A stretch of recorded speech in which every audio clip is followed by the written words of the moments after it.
और इसके साथ ही विकास श्रीवास्तव जी, जो आज के कहानियों का नाट्य रूपांतरण और मंचन देख रहे हैं, उसमें आप दोनों का निर्देशन है।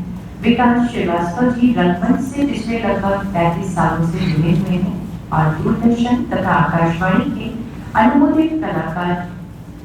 आपने कई फिल्में की हैं, जिनमें नवाब गोटा, सुरभि, विदुना तोहरे देश मां, छल कबड्डी, टीवी धारावाहिक मसक्तली, किस्मत कनेक्शन, बाल हनुमान, सीआईडी और क्राइम पेट्रोल प्रमुख है। इसके अलावा इन्होंने दूरदर्शन लखनऊ एवं नेशनल पर भी अनेक धारावाहिकों में काम किया है। और अब चलते हैं हम लोग फिर से अपने समारोह गीत की ओर, जिसका हम लोग पुनः आनंद लेते हैं। समारोह गीत 17 दिन 50 कहानियां। कहानी ढलानों के नीचे, लेखिका सुषमा श्रीवास्तव।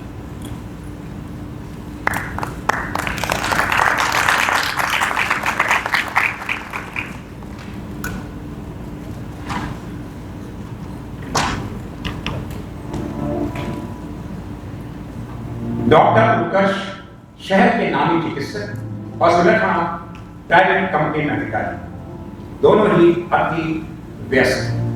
सुलक्षणा कुछ ज्यादा जिम्मेदारियों से घिरी हुई थी, लेकिन अब वो किसी भी ऐसी बात के लिए तैयार नहीं थी जो दूरवा को सामान्य जिंदगी से दूर करे। उन्होंने अपनी वो महत्वपूर्ण नौकरी छोड़ दी थी, जिसके लिए वो दीवानी की हद तक पगली थी। अचानक वो हादसा हुआ। लगभग खोई बैठी थी वो अपनी लाडली बेटी को। बेटी ही उनका घर परिवार, बेटी ही दोनों का चरम लक्ष्य। लेकिन बेटी एकाकी। हाँ, एक बार वो किसी बहुत जरूरी मीटिंग से 2 दिनों के लिए सिंगापुर चली गई थी। उनका पुराना नौकर, जिसे उन्होंने 10 साल की उम्र से अपने पास रखा था, वही उनका भक्षक बन गया। दूरवा को अकेला पाकर उसने छेड़खानी नहीं, बल्कि उस सफेद चमकते मांसल शरीर को तोड़-फोड़ निचोड़कर उसे बर्बाद ही करना चाहता था कि उसकी सहेली विस्मृति का भाई सुबीर उस समय वहां पहुंच गया। और ये सुबीर क्रोध से पागल 17 साल की दूरवा के साथ 16 साल की लड़की की हिम्मत की। वो लड़का किसी तरह से वहां से निकल भागा। अस्त व्यस्त घायल दूरवा को सुबीर ने किस तरह संभाला। फिर पापा को फोन किया। वो अपने साथ एक नर्स भी आई। दूरवा का पूरी तरह उपचार किया गया। उसे सुरक्षित जानकर उन्हें तसल्ली हुई। सुलक्षणा भी फौरन वापस आई और दूरवा को अपनी दोनों बाहों में समेट लिया। दूरवा को जबरदस्त धक्का लगा था। वो मानसिक रूप से इस हादसे को झेल नहीं पाई। चेहरा स्याह हो गया। बोलना, हंसना सब भूल गई। सुबीर आता तो थोड़ा चक्कर में हो जाता। वो पास आता तो उसके कोट में अपना चेहरा छुपा लेता। दूरवा चुप, एकदम सुन। सुलक्षणा ने उसे समझाया।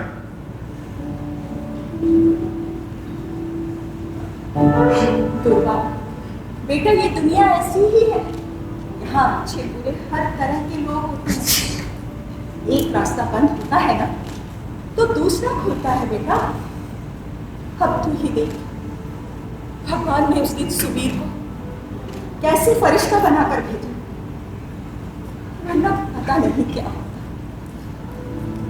छोड़ दे अपनी बात को, हिम्मत ही बना और एक बुरा सपना समझकर सब कुछ भूल जा बेटा।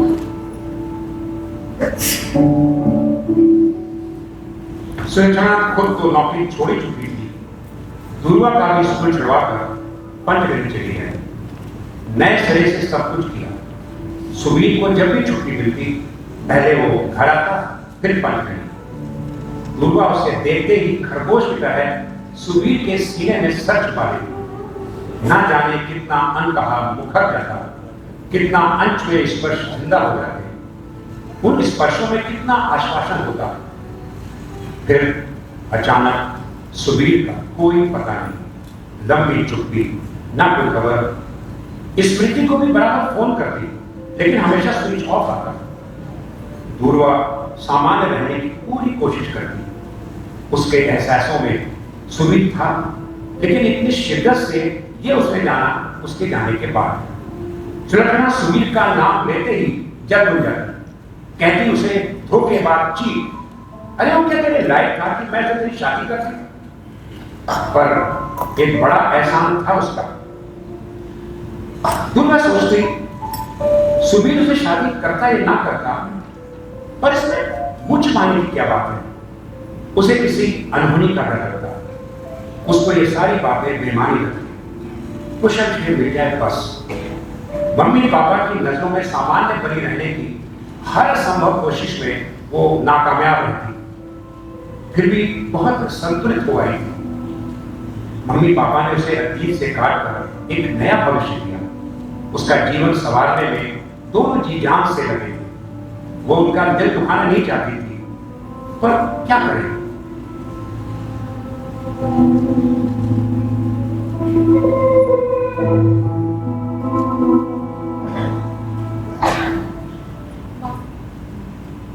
मैं कुछ ऐसा काम करना चाहती हूँ जो हर कोई नहीं कर सकता। मसला? ये तो मैं नहीं जानती, पर किसी संस्था में क्लर्क की नौकरी करना या फिर साल दर साल हिस्ट्री पढ़ाना मुझे नहीं पसंद। दुर्वा चाहती तो मैं भी यही हूँ कि तू कोई सम्मानजनक काम करे, लेकिन बेटा एक बात है कि मुझे ये भी लगता है कि वहाँ का वातावरण बहुत अच्छा होना चाहिए। देख, समाज में शिक्षकों की बहुत ज़्यादा का सम्मान मिलता है, क्योंकि 100% शिक्षा यानी 100% प्रगति।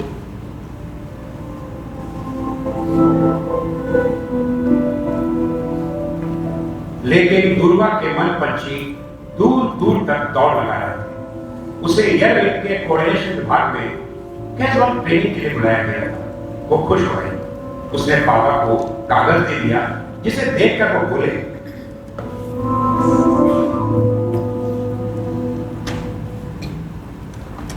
पूछा नहीं, मनमानी करनी है क्या?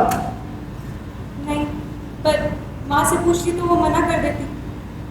देख, तेरे लिए क्या अच्छा है क्या बुरा है हम सब अच्छी तरह समझते हैं। तेरी शादी भी तो करनी है ना अभी।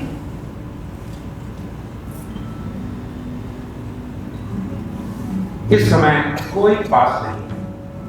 वो सुबीर के बारे में सोचना चाहती है। बार बार खिड़की पर खड़ी होती, दुर्वा के हाथ में किताब होती और दुर्वा कहीं और। वो सोचती वो कितना इंतजार कर रही है सुबीर का। नहीं, वो तो पढ़ रही है। पढ़ा हुआ कहाँ गया? फिर खुद ही हंस पड़ती। चलो किसी और के बारे में सोचो। अनविता, राकेश, रूपाली, कहीं मन नहीं रहा। अब फिर सुबीर, हाँ, सुबीर ने उस हादसे के बाद कहा था,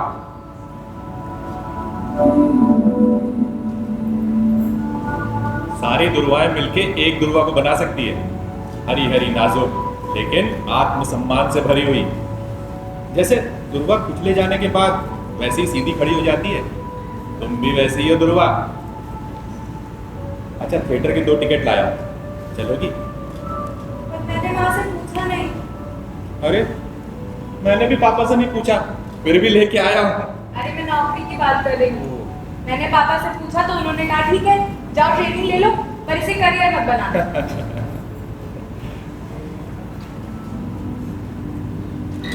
6 महीने बीतते देर क्या लगती है। घर लौटी तो अनविता का फोन आया। वो एक बिंदास लड़की थी। उसने बताया कि उसकी शादी होने जा रही है। चट मंगनी पट पे आ, फिर वो विदेश चली जाएगी और वो सारी शॉपिंग दुर्वा के साथ करना चाहती है। दुर्वा ने हाँ कर दी। 6 महीने की इस ट्रेनिंग में दुर्वा में बहुत बदलाव आया। वो आत्मविश्वास से भरी हुई थी। इस सकारात्मक रूप देखकर मम्मी पापा दोनों बहुत खुश थे। आखिरकार शादी का दिन आ गया। दुर्वा ने कोई महत्वपूर्ण काम अपने हाथ में लेना चाहा तो अनविता के पापा ने उसे बताया कि उन्होंने सारा का सारा काम एक इवेंट कंपनी को दे दिया है। उसका मैनेजर यहीं पर है। उसके साथ मिलकर तुम कुछ करना चाहो तो कर सकती हो। फिर क्या था, दुर्वा ने एक कागज उठाया, एक ड्राइंग बनाई, फूलों का टोकरा अपने पास रख लिया केवल लाल और पीले फूल, ऊंचे लाल चंदोवे पर रोशनी ही रोशनी। वो नीचे बैठी ड्राइंग बना ही रही थी कि होटल डाइन के इवेंट मैनेजर मिस्टर प्रशांत पूरी कोठी का जायजा लेते हुए वहां पहुंचे। अचानक उन्होंने जमीन पर बैठी हुई दूर्वा को देखा।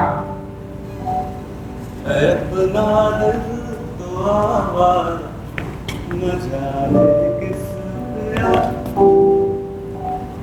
अरे आप यहाँ क्या कर रही हैं? आप कौन? ओह सॉरी, मैं प्रशांत, इस कोठी का इवेंट मैनेजर।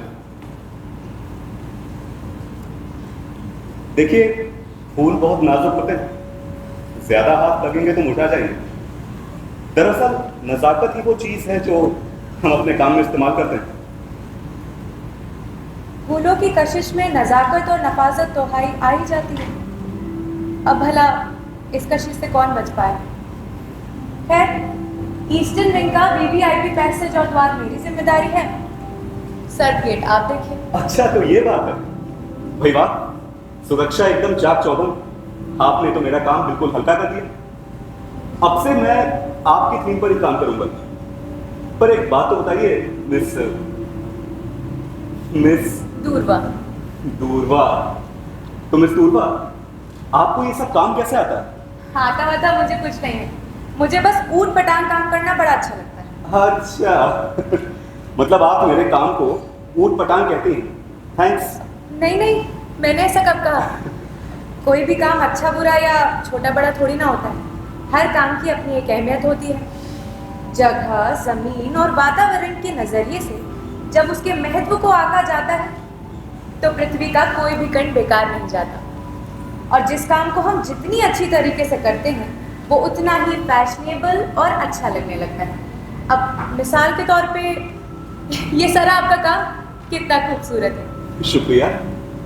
वैसे ये सुरक्षा की योजना? अंकल की जानकारी में ऐसे कितने ही लोग होंगे जिन्हें सुरक्षा चाहिए होगी, और अंकल के लिए तो गार्ड्स होंगे ही, पर फिर भी हमारा कर्तव्य बनता है। मतलब smooth selling of the ship. Exactly. दरअसल मैंने ना एक छोटा सा कोर्स किया है। अच्छा। एयर हॉस्टेस की ट्रेनिंग पर।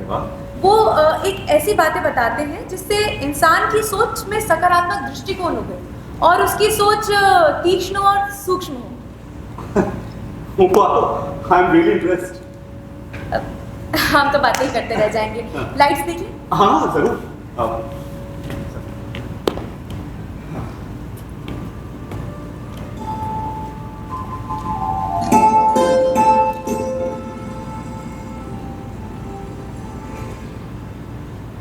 लाइट जलाते ही पूरी कोठी रोशनी से नहा उठी। फिर एक स्विच ऑन किया तो लाल पीले फूलों के चंदोवे पर रोशनी झिलमिलाने लगी।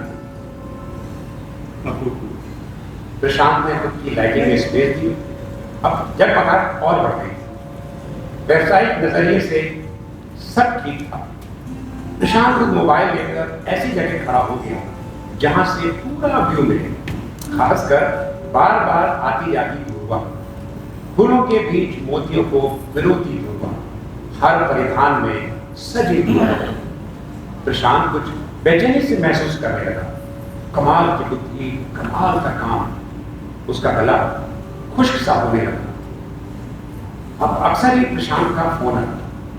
वो बड़े बड़े नाजुक इवेंट्स पर दुर्वा को भी निमंत्रित करता और उसकी राय को अहमियत भी देता।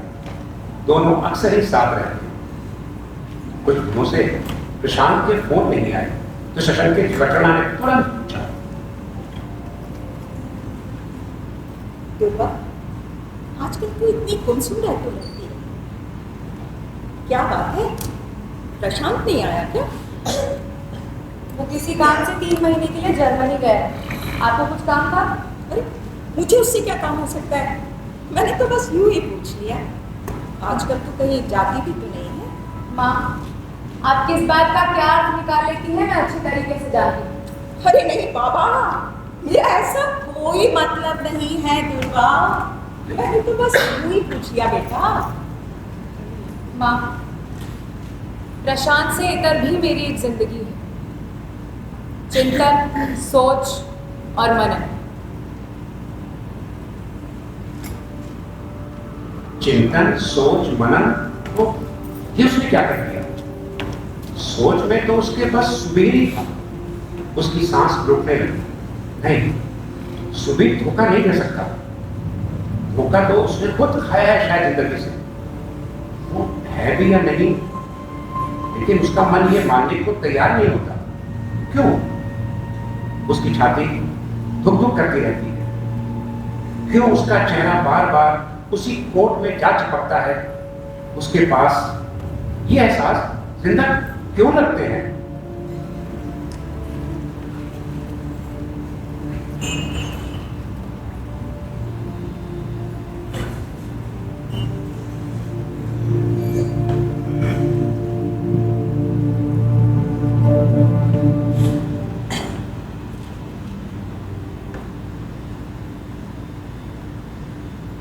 चाय पी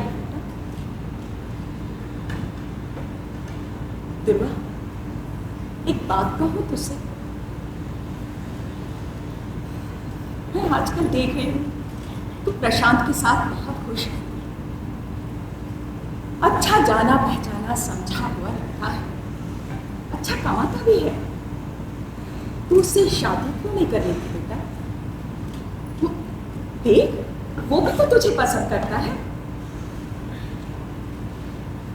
माँ, सुबीर के साथ भी मैंने एक दुनिया बसा ली थी। मेरा सूरज और चांद, मेरी रात, मेरा दिन, मेरी चिड़िया, मेरा इंद्रधनुष, सब कुछ उसके इर्द गिर्द घूमता रहता था। तो फिर कहाँ है सुबीर?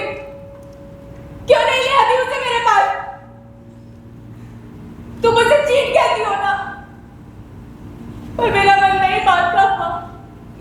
वो चीट नहीं, वो जरूर किसी मुसीबत में है।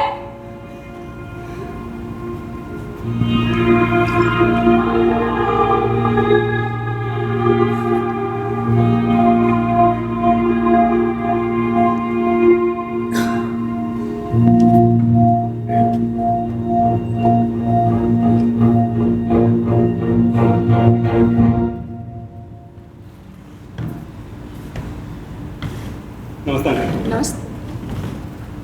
आंटी अंकल, मैं आपसे ज़रूरी बात करने आया हूँ। देखिए, आप लोग तो मुझे जानते ही, मैं बहुत ही बेफिक्र किस्म का लड़का हूँ, बिल्कुल बिंदास रहता हूँ, किसी भी बात को मन से नहीं लगाता।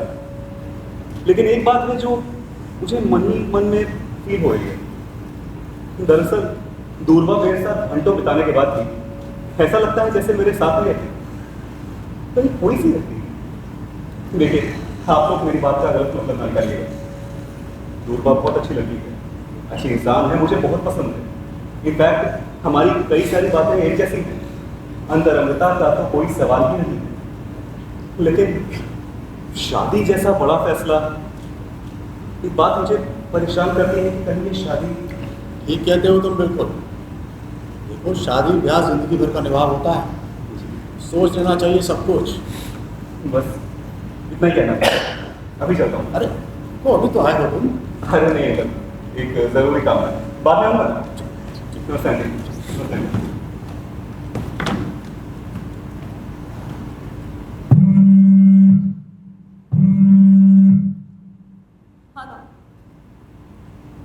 हेलो। हाँ, कौन बोल रहे हैं? कौन? तो वो नहीं है यहाँ। नहीं, वो तो नहीं है यहाँ।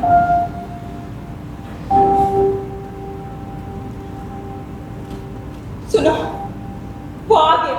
कौन? सुबीर, वो जिंदा है। दुर्वा को पूछ रहा था, मैंने कह दिया वो यहाँ नहीं है। अरे अच्छा है कि वो जिंदा है, सुरक्षित है। अरे भगवान ने उसे बचा लिया है।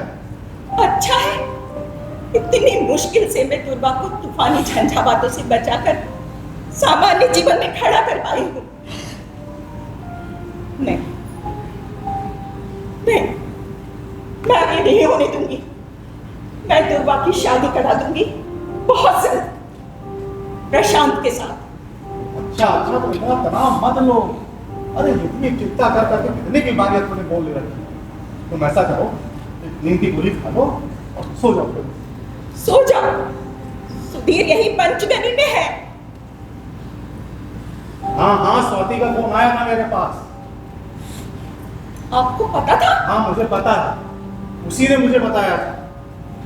सुबीर एक मिलिट्री ऑपरेशन में गोली लगने के कारण अपाहिज हो गया।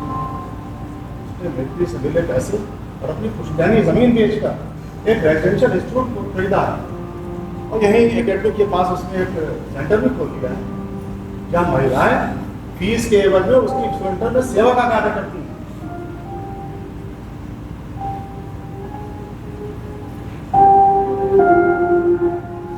सुबीर ने जो कुछ होगा वो डॉक्टर उत्कर्ष को परेशान करने वाला ही था। रात को वो चुपचाप लेट तो गए पर उन्हें नींद नहीं आ रही। बार बार सोच रहे थे कि सुबीर ने 1.5 साल कितने कष्ट भोगे होंगे। गुरुआ ही वो जीवन शक्ति है जो सुबीर में प्राण ऊर्जा भर सकती थी। उन्हें नींद आने ही लगी थी कि सोते सोते सुलक्षणा चिल्लाने लगी। सुबीर, चले जाओ यहाँ से, चले जाओ। तुमने धोखा दिया है, तुमने दुर्वा को धोखा दिया है। तुम ऐसा नहीं कर। क्या हुआ, कोई सपना देखा है क्या? सुबीर, चले जाओ, फिर कभी बताना।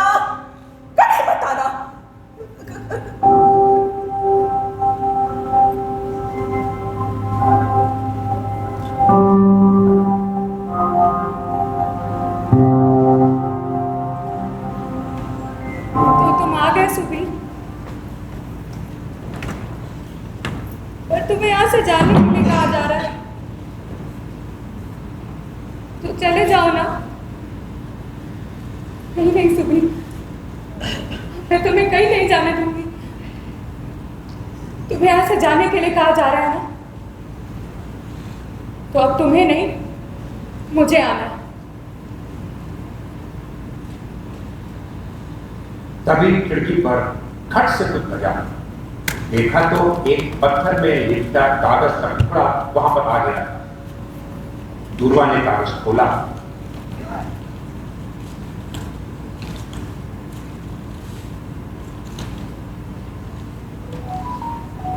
दुर्वा, मैं जानता हूं तुम इसी कमरे में मेरे लिए जागती थी। मैं अपनी बाकी सांसें लेके तुम्हारे पास आ गया हूं। शायद तुम्हें याद होगा, जब तुम्हारे साथ वो हादसा हुआ था तो मैं आश्वासन देने में मेरा सर ऊंचा हुआ, लेकिन अब मैं अपाहिज तुम्हारे मम्मी पापा से तुम्हारा हाथ मांगूंगा तो ये भी मांगने जैसा हो।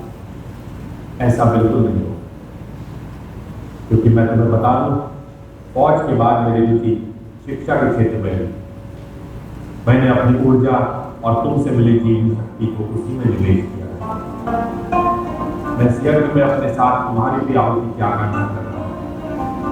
तुम आओगी तो भी ठीक, नहीं आओगी तो भी ठीक, लेकिन मैं तुम्हें हमेशा पुकारता रहूंगा।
याद तेरी दिल से भी ना जा सकी, तेरे आने की खबर का आस थी, याद तेरी दिल से भी ना जा सकी।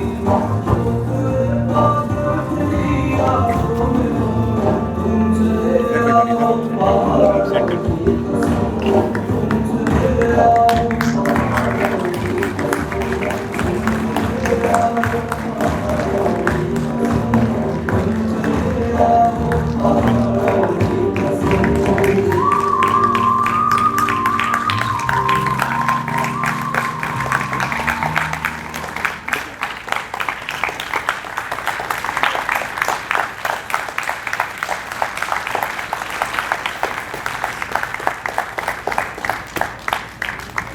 तो ये थी कहानी ढलानों के नीचे।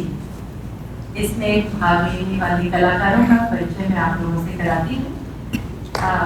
कथावाचक के रूप में थे गोपाल सिन्हा जी, काव्य मिश्रा, प्रशांत, सोम गांगुली, दीपक मेहरा, अजय भटनागर जी, सुरक्षा, डॉक्टर मालविका सिंह।